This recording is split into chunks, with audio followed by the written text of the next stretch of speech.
Sa panahon ngayon, mas dumadami ang mga advanced na mga sasakyan at mas nagiging moderno na ang mga teknolohiya gamit na mas mapapakinabangan sa araw-araw na pagsakay. Na bago man ang takbo sa industriya ng paggawaan ng sasakyan ay ilan pa rin nananatili sa pinakalumang bahagi ng kasaysayan na mas nag-i-stand out dahil sa ganda ng kombinasyon na pinagsamang makalumang bahagi sa makabagong henerasyon. Gaya na lamang ng dumating ngayon sa Pilipinas na isang makabagong sasakyan ngunit may makalumang katangian. Nagmula sa kilalang brand at talagang mapagkakatiwalaan, isang bagong minivan na siguradong iyong magugustuhan. Mula sa panlabas hanggang sa kaloob-loobang bahagi nitong sasakyan, yan ang alamin natin kasama ng kabuang presyo nito. Pero bago yun, syempre kung bago ka lamang po dito sa akin channel, baka naman kaibigan po naman subscribe button pati ng notification bell para naman notify sa mga video na gagawin ko pa. Alright, simulan na natin to!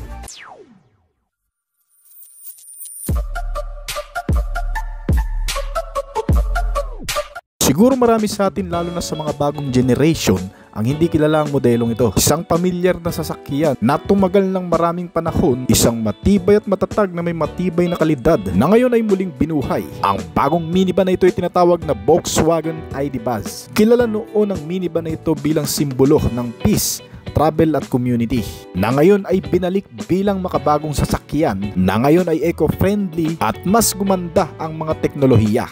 Ang modernong anyo ng bagong retro minivan ay makakaagaw ng pansin lalo na sa mga taong mas gusto yung may pagka old school ang datingan. Kung nung una, sa North America at Europa lamang ito nabibili kaibigan, pero ngayong taon, ang bagong minivan ay dinala na rin sa Philippine market para magamit ng kahit na sino man. Itong ID. Buzz ay muling magbibigay buhay sa klasikong Volkswagen Microbus gamit ang isang disenyo na pinagsama ang nakaraan at kinabukasan.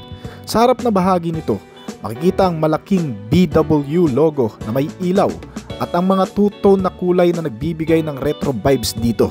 Ang itsura nito ay hindi lang pamilyar, kundi ito ay isang pahayag ng estilo sa pagkakakilanlan nito. Itong ID. Buzz ay may malinis at makinis na buong body na may maikling overhangs sa harap at likod na nagbibigay ng modernong itsura dito at mas magandang aerodynamics. Ang harap ay may V-shape na hood at malaking signature na VW logo na nagbibigay ng charismatic na itsura nito na isang homemade T1 Microbus. Ang mga ilaw nito gaya ng headlamp at tail lamps ay mga naka-LED na nagpapakita ng modernong teknolohiya at nagbibigay ng kakaibang karakter nitong sasakyan. Habang ang mga pintuan nito gaya ng dalawang sliding door sa magkabilaan kasama ang rear lift gate nito ay power operated, usang nagbubukas at nagsasara gamit lamang ang switch button na pipindutin na nagbibigay dito ng madaling pag-access at modernong convenience. Nilagyan itong ID. Buzz ng 22-inch alloy wheels at may unique na disenyo na hindi lamang aesthetic kundi pati na rin functional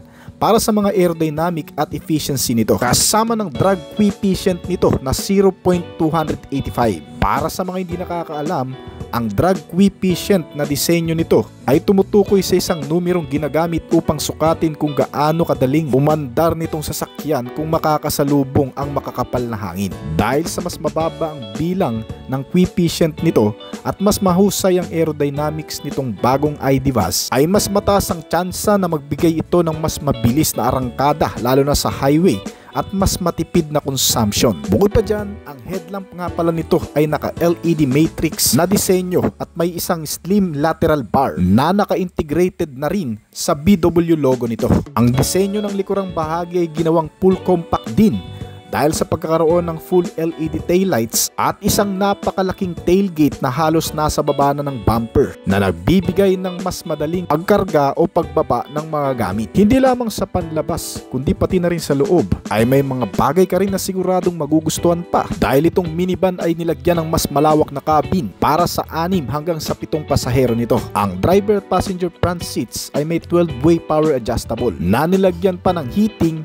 ventilation at massage function na may kasama ring memory function para sa optimal na comfort, habang ang second at third row seats ay napaka-flexible dahil maaaring tanggalin o itikloop upang magbigay ng maraming espasyo para sa mga kargamento o para sa camping. Ang harapang dashboard ay napaka-moderno rin dahil nilagyan ito ng 12.9-inch Discover Pro Max touchscreen display na may backlit sliders para sa mas madaling control. Ang driver seats ay nakakuha rin ng 5.3-inch ID cockpit digital digital instrument cluster na magbibigay ng mas malinaw na impormasyon sa driver. Ang buong multimedia function ay nilagyan ng wireless connectivity features gaya ng Apple CarPlay at Android Auto para sa seamless na koneksyon ng smartphone. Meron din itong 9 hanggang sa 13 speaker na Harman Kardon brand na premium sound system para sa mas mataas na kalidad ng tunog nito sa loob. Bukod pa riyan, nilagyan din ito ng mga features na mas magpapa-convenient pa sa mga pasahero nito.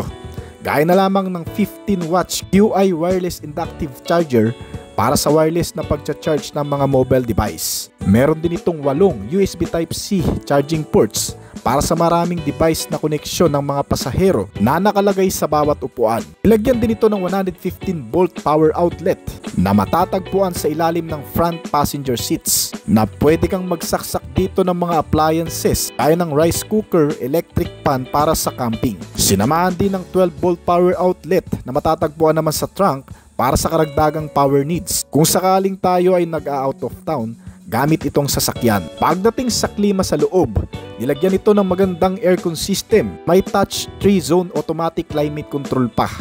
May pollen filter para sa mas malinis na hangin, yung sisiguraduhing walang virus ang papasok sa loob nito. At meron itong 30 color enhanced adjustable ambient interior lighting para sa personalized na ambient. Kasama ang electrochromic panoramic smart glass roof. Nasa madaling sabi, ito yung makikitang bintana sa taas ng bubong na nagbibigay ng open air at feel at privacy. Pagdating sa storage compartment o yung mga lagayan ng gamit, marami ka ring makikita sa loob nito. Dahil itong Buzz ay may box removal center console sa harap. Meron itong flexible storage compartment na center console na parang trash can na may sukat na 5 liters at additional 1.4 liter hinge na may kasama pang flex boards with 2 fabric storage bins na nagbibigay ng pangkaragdagang storage space pa sa loob. Sabi ng ilang mga vlogger na nag-review nito, mas malaki daw itong bagong modelo kumpara sa lumang modelo nito. Dahil ito ay may sukat ngayon sa haba na 195.4 inches at lapad na 78.1 inches. Ang taas nito ay nasa 76.2 inches at may wheelbase size na 127.5 inches. Ang seating capacity talaga nitong modelo ay nakadepende sa variant na pipiliin mo. Meron nitong 6 hanggang sa 7 seating configuration at may rear storage o cargo space capacity. Ang second row seats ay may 75.5 cubic feet habang ang third row naman ay may 18.6 cubic feet. Bali ang max cargo capacity nitong modelo o para sa mga bagahe lang ay umaabot ng 145.5 cubic feet. Kaya sa overall, itong bagong minibus ng Volkswagen ay sapat para sa malalaking pamilya na nangangailangan ng magagamit para sa mga long trips at sa araw-araw na paggamit din. Bukod pa dyan, hindi ka rin mababahala sa bawat biyahe o paglalakbay gamit ang modelong ito. Dahil itong bagong Volkswagen ID Bus, nilagyan din ng mga makabagong safety at security features. Unang-una, meron itong adaptive cruise control system. Gamit ang features na ito ay tutulungan ang sasakyan na mapanatili ang takdang bilis habang otomatikong uma-adjust sa distansya mula sa sasakyan na nasa unahan. Halimbawa kung bumabagal ang kotse sa harap mo, babagal din itong ID Bus ng kusa para mapanatili ang ligtas na distansya. Nilagyan din ito ng lane keeping assist. Tumutulong din ito upang panatilihin naman nasa gitna ng linya itong sasakyan habang umaandar ng mabilis. Kapag napansin ng system o sensor nito na lumilihis na ito sa linya nang walang signal, ito ay kusang babalik sa tamang lane, magbibigay ng sign o warning sa driver. Bagay itong features na to sa panahon ngayon, lalo na't meron na namang no contact apprehension sa Maynila ngayon. Nilagyan din ito ng autonomous emergency braking kung saan kaya nito magpreno ng kusa kapag may mga paparating na panganib o banggaan na magaganap. Sa pamamagitan ng sensor at camera nito upang makita ang biglaang pagpreno ng nasa harap o biglang pagtawid ng tao. Minsan ay bumubulaga na lang. Sinamahan pa ito ng bagong safety features na tinatawag na travel assist, na kung saan gamit ang adaptive cruise control at lane keeping assist ay lumalabas ang tinatawag na features na semi-autonomous driving. Sa madaling sabi ay para ka na rin nagkaroon ng autopilot na sasakyan nito. Dahil nakokontrol nito ang bilis, distansya at direksyon habang nasa loob ng highway o long distance driving, na ang benepisyo ay magbibigay ng relax at ligtas na biyahe lalo na sa mahahaba at napaka-traffic na biyahe. Nilagyan din itong bagong Volkswagen minivan ng 360-degree camera na nagbibigay ng buong view sa paligid nitong sasakyan gamit ang mga kamera sa harap at likod at sa mga gilid. Ipinapakita ito sa screen na parang top-down view na parang may drone sa taas mo. Ang benepisyo naman ito sa sasakyan ay mas napapadali ang pagpaparada lalo na sa masisikip na parkingan. Mas madali ring lumiko o magmaniobra sa masisikip na lugar nang hindi nakakabangga. At panghuli, ang pinaka-highlight sa mga safety features nito ay itong heads-up display na HUD sa bagong modelong ito. Ito ang makabagong safety features na kung saan nagbibigay ng importanteng impormasyon ay pinapakita na lang mismo sa salamin sa harap ng driver. Makikita mo ang bilis, direksyon at mga warning signs, pinakamahalagang sundin habang nagmamaneho. Ang maganda sa bagong features na ito na heads-up display ay hindi na kailangan pang tumingin ng driver sa dashboard, kaya mas nakatuon ang mata sa kalsada. Bukod sa 6 na mga bagong safety features na nabanggit natin, itong ID Buzz ay nilagyan din ng pinakabago at kauna-unahang safety features na maririnig mo sa pagkakataong ito. Ang pagkakaroon nito ng Proactive Occupants Protection System na kung saan kapag may panganib o aksidente na magaganap, ang features na ito ay otomatikong nag-a-adjust ang mga upuan, nagsasara ang mga bintana at humihigpit ang seat belt upang maprotektahan ang mga pasahero. Meron din itong Dynamic Road Sign Display. Ang system na ito ay nagpapakita ng mga road sign tulad ng speed limits at stop sign sa digital dashboard na tumutulong sa driver na mapanatiling updated sa mga pagbabago sa kalsada. At bukod pa dyan, meron din itong automatic high beam control. May rear cross traffic alert na rin ito. Mayroon din itong safe exit warning, surround view camera, driver attention monitoring at emergency assist.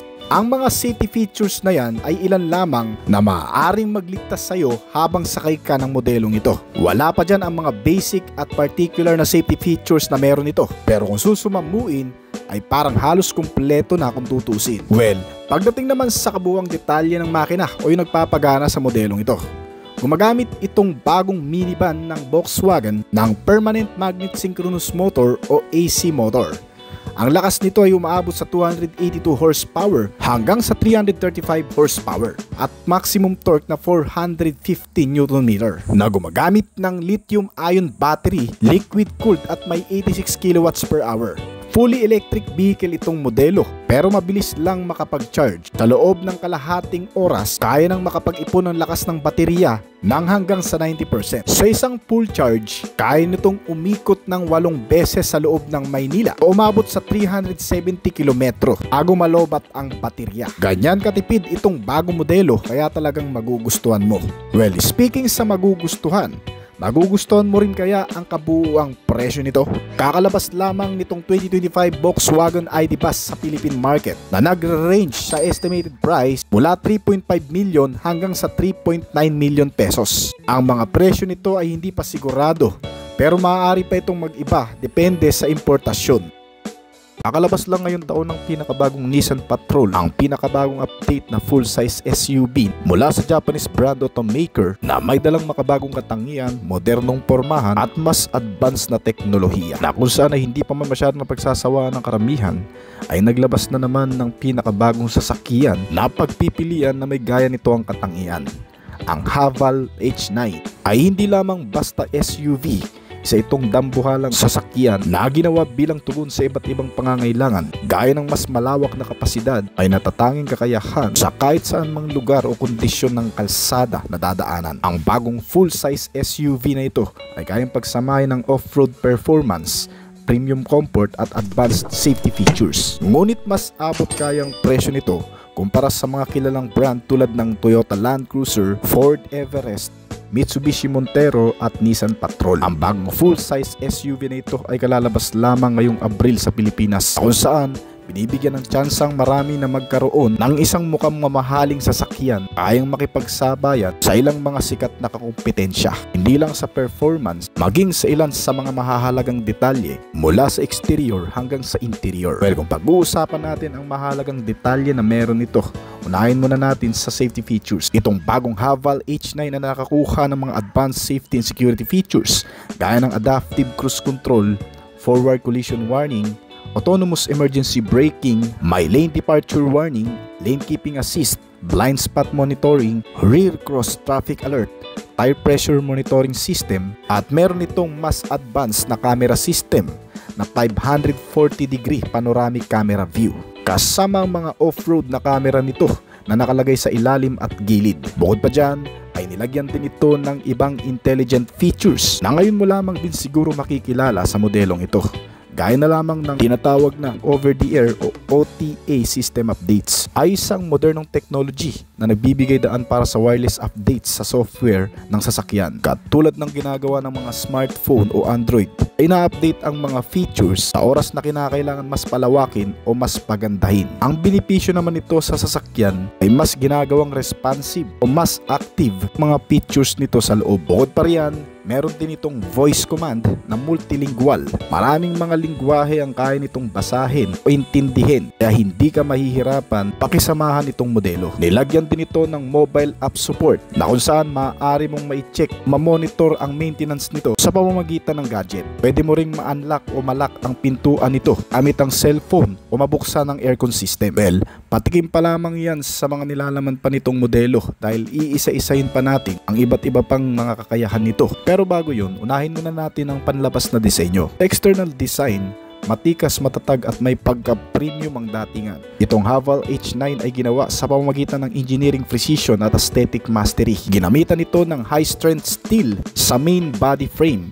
Ang pangunahing balangkas o chassis ng H9 ay gawa sa 99% high-strength steel. Una ay upang mapatibay ang proteksyon sa mga aksidente. Pangalawa ay upang mas mapataas din ang torsion rigidity para sa mga off-road at uneven terrain. At panghuli, upang mapatatag ang body roll sa mga mabibilis na takbo nito. Ang ilan sa mga panels naman nito ay gawa sa ultra high strength boron steel na mas mapapakinabangan lalo na sa mga critical safety zone. Ang boron steel kasi na ginamit sa mga side panels nito ay 5 times na mas matigas kaysa sa mga ordinaryong bakal, pero mas magaang ito. Kaya ang resulta ay nagbibigay ng matibay na proteksyon nang hindi nagpapabigat ng sasakyan. Samantalang mga door panels kasama ang hood at tailgate ay gawa sa isang aluminum panels na nagpapagaang palalo sa timbang nito at nagpapaganda na rin ng fuel efficiency. Mas madaling buksan ang mga pintuan at hood dahil hindi mabigat, ngunit sapat ang tibay dahil protektado ng quality materials. Sa overall strength mga kaibigan, ay kaya nitong suungin ang anumang delikadong daanan. Well, mapunta naman tayo sa kabuang detalye ng makina. Itong Haval H9 ay pinapagana ng dalawang klase ng makina na pagpipilian.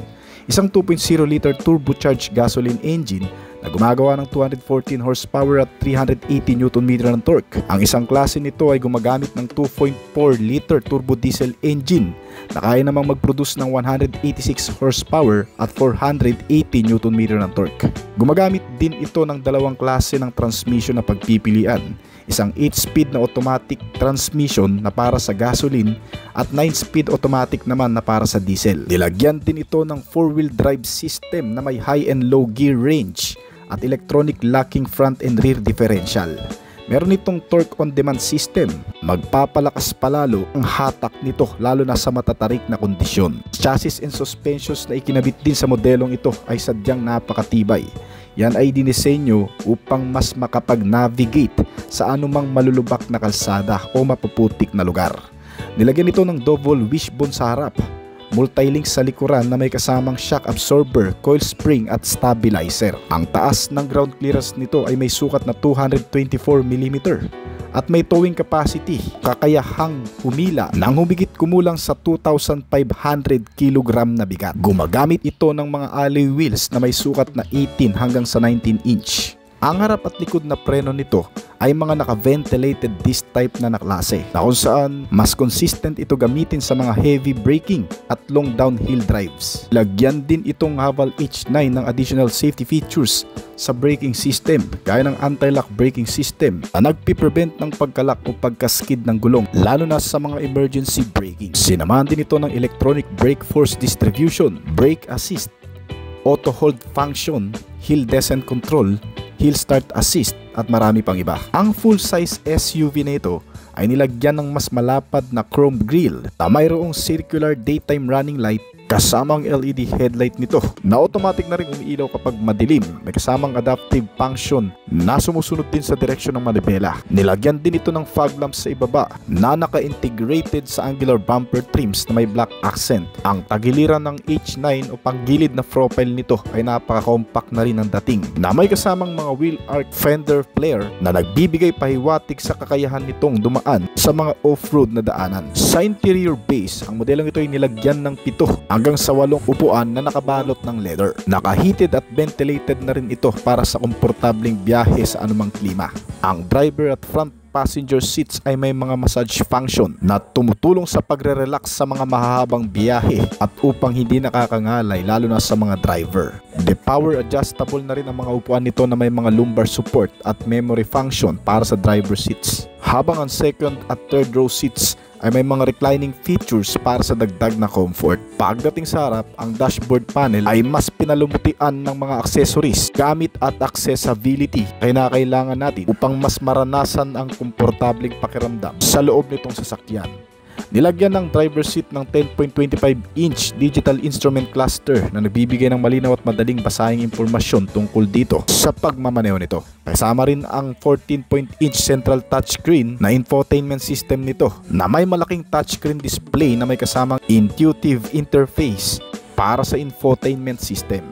Kasama ang rotary dial at physical button na nagbibigay ng madaling access sa mga pangunahing control tulad ng driving modes at diff locks nito. Nilagyan din ito ng mga wireless connectivity features gaya ng Apple CarPlay at Android Auto, kasama ang wireless charging pad para sa mga compatible device. Bukod sa 540-degree camera system nito, meron din itong 360-degree camera system. Sa loob nitong sasakyan, hindi lamang makakaupo ang 7 tao ng komportable dito. May kanya-kanya ring lagayan bawat occupants para sa mga personal na gamit.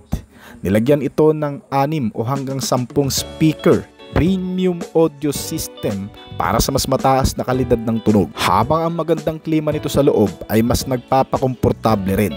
Meron kasi itong 3-zone automatic climate control system na nagbibigay ng independent na klima control para sa driver, front passenger at mga pasahero sa likuran. Nilagyan ito ng air purification system na nag-aalis ng pollutants at allergens mula sa hangin sa loob nito. Bukod pa dyan, siguradong safe rin ang mga pasahero nito sa 6 na airbags na nagbibigay protection sa mga pasahero sa lahat ng posisyon. Nilagyan ito ng collision avoidance system, isang safety features na tumutulong sa pag-iwas sa mga potensyal na aksidente.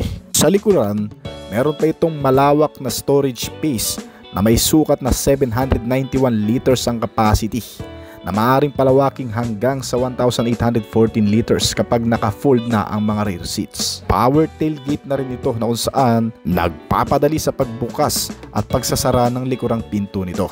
Pagdating naman sa kabuang bilis, itong Haval H9 2025 model ay kayang tumakbo sa bilis na 220 km per hour o mula 100 km per hour sa loob ng 8 seconds.